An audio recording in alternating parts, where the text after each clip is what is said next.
प्रश्नावली 9.1 क्षेत्रवती।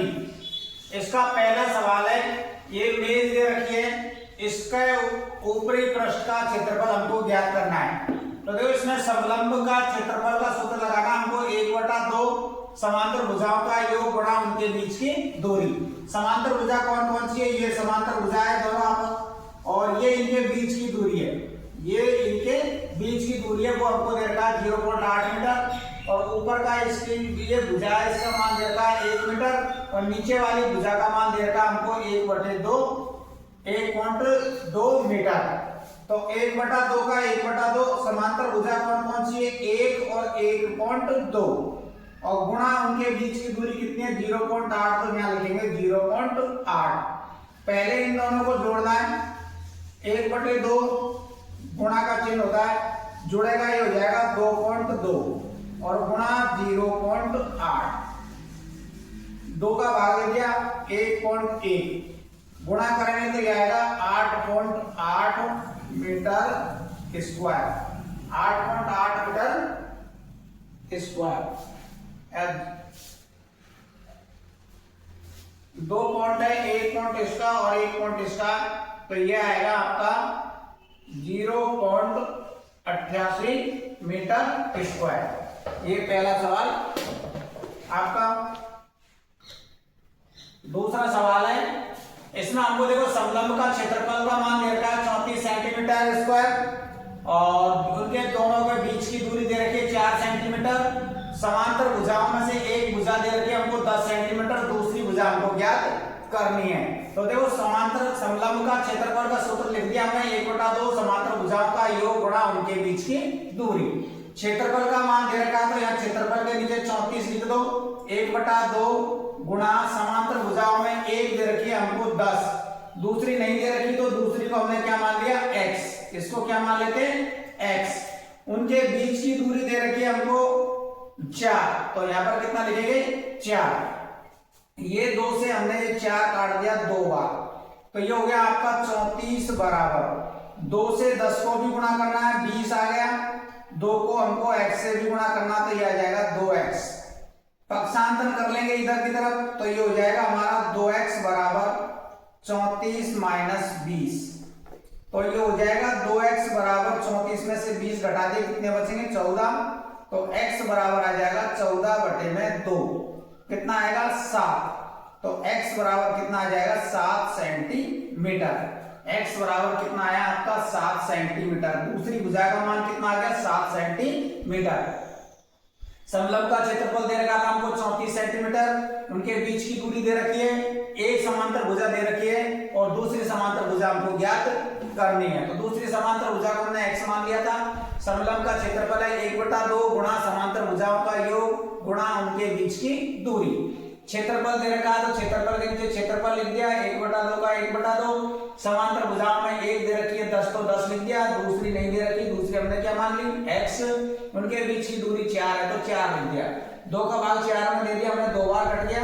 इस 2 से हमने 10 को गुणा किया 20, 2 से हमने गुणा किया x को 2x, 20 का पक्षांतर कर दिया, तो इधर 20 प्लस का इधर आके माइनस में हो जाएगा, 34 में से 20 घटाए कितने बचेंगे? 14। हमको मान x का ज्ञात करना है, तो 14 में 29 का भाग देंगे, 2 का भाग 14 में देंगे, कितना आएगा? 7। तो x बराबर कितना आ गया? 7 सेंटीमीटर, यानी दूसरी भुजा उसका मान कितना आया? 7 सेंटीमीटर। तीसरा सवाल है, एक समलंब आकार का हमको खेत दे रखा है। ये खेत है, देखो इसमें हमको यहाँ पर B से, और ये दे रखी है BC का मान 48 दे रखा है, यानी यहाँ से यहाँ तक 48 दे रखा है, 48 मीटर। CD का मान दे रखा है, C से D का मान 17 मीटर दे रखा है। AD का मान हमको दे रखा है 40 मीटर। क्षेत्रफल ज्ञात करना है। अब देखो समलंब का क्षेत्रफल निकालने के लिए हमको समांतर भुजा तो दे रखी है, ये और ये समांतर भुजा है हमारे पास, लेकिन ये जो इनके बीच की दूरी है वो हमारे पास नहीं है, तो हमको पहले इनके बीच की दूरी ज्ञात करनी है। अब उनके बीच की दूरी हमको ज्ञात करनी है। हमको ये सब दे रखा है, जब तक हमारे पास इनके बीच की दूरी ज्ञात नहीं होगी तब तक हम उसका क्षेत्रफल ज्ञात नहीं कर सकते। तो आप देखो ये B से और C तक की हमको 48 दे रखी है, तो ये यहां तक यानी B से इसको हमने N मान लिया, AB ABCD मान लो, ABCD मान लेते हैं इसको, ये E। तो ये E तक की दूरी तो हमको पता चल गया कितनी है, 40। तो E से और C के बीच की दूरी कितनी बचेगी फिर, 8। ये यहां से यहां तक की दूरी पूरी 48 है। तो EC बराबर हो जाएगा आपका BC माइनस BE। तो अब ये हो गया आपका 48 माइनस 4 बराबर कितना आएगा, 8 सेंटीमीटर। तो EC का मान कितना आ गया आपका, 8 सेंटीमीटर। तो हमारे पास देखो इसका मान है, इसका मान है, इसका मान हम ज्ञात कर सकते हैं पाइथागोरस प्रमेय से। पाइथागोरस प्रमेय ये होती है हमारी कर्ण के स्क्वायर, यानी कर्ण स्क्वायर प्लस लंब स्क्वायर प्लस आधार स्क्वायर। तो यहाँ कर्ण का मान तो हमको दे रखा है कितना, 17, 17 का स्क्वायर हो गया। लंब का मान हमको ज्ञात करना है, तो लंब का मान है नहीं हमारे पास। आधार का मान कितना है, 8, तो यहाँ पर लिख देंगे 8 का स्क्वायर।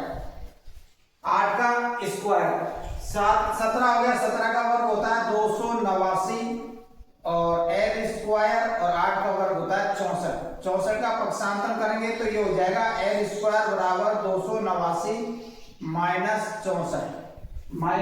64 कितने बचेंगे, L स्क्वायर बराबर बचेगा 225। तो L बराबर हो जाएगा अंडर रूट 225। 225 किसका वर्ग होता है, 15 का। 225 किसका वर्ग है, 15 का। तो ये मान हमारा कितना आ गया, 15 सेंटीमीटर। अब हमको पता चल गया उनके बीच की दूरी कितनी आ गई हमारी, 15 सेंटीमीटर। अब हम क्षेत्रफल का सूत्र लगा सकते हैं। समलंब का क्षेत्रफल बराबर 1/2 गुना समांतर भुजाओं का योग, यानी A plus B into H लिख सकते हैं उसको, उनके बीच की दूरी को। तो ये हो गया 1/2 गुना 48 प्लस 40, बीच की दूरी 15 है तो 15, बीच की दूरी 15 है तो 15। तो ये हो गया हमारे पास में 1/2 गुना, इनको जोड़ लेते हैं कितना हो जाएगा, ये 88 गुना 15। 2 का भाग दे दिया, इसमें कितनी बार गया, 44 बार। अब 44 को गुणा करेंगे हम 15 से। 15 चक्कू 60, 0, 15 चक्कू 60 और 6 66 सेंटीमीटर स्क्वायर। इसमें 2 चीज हमसे ज्ञात करनी है हमको, बीच की दूरी ज्ञात करने के लिए पाइथागोरस प्रमेय लगा दी हम। पाइथागोरस प्रमेय द्वारा k का मान हमको दे रखा 17, 17 का वर्ग 289, L स्क्वायर का L स्क्वायर 8 है यहाँ पर, 8 का वर्ग 64। 289 में से 64 घटाए पर 225, 225 किसका वर्ग है, 15 का। उनके बीच की दूरी कितनी आ गई, 15। अब हमको समलंब का क्षेत्रफल निकालना है इसको, तो 1/2 समांतर भुजाओं का योग। समांतर भुजा देखो आप इनको नाम से भी लिख सकते हैं, इसको BC प्लस AD और इसकी जगह पे आप लिख सकते हैं ये ED नाम से भी लिख सकते हैं। तो इसका मान BC का मान 48 दे रखा है, AD का 40 दे रखा है और ED है ये, ED का मान, ED आया हमारा, ये ED का मान ज्ञात करना था, EC नहीं है ये, हाँ EC है ये। तो AD का मान ज्ञात करना था हमको, तो ये ED का मान हमारे पास 15 आया।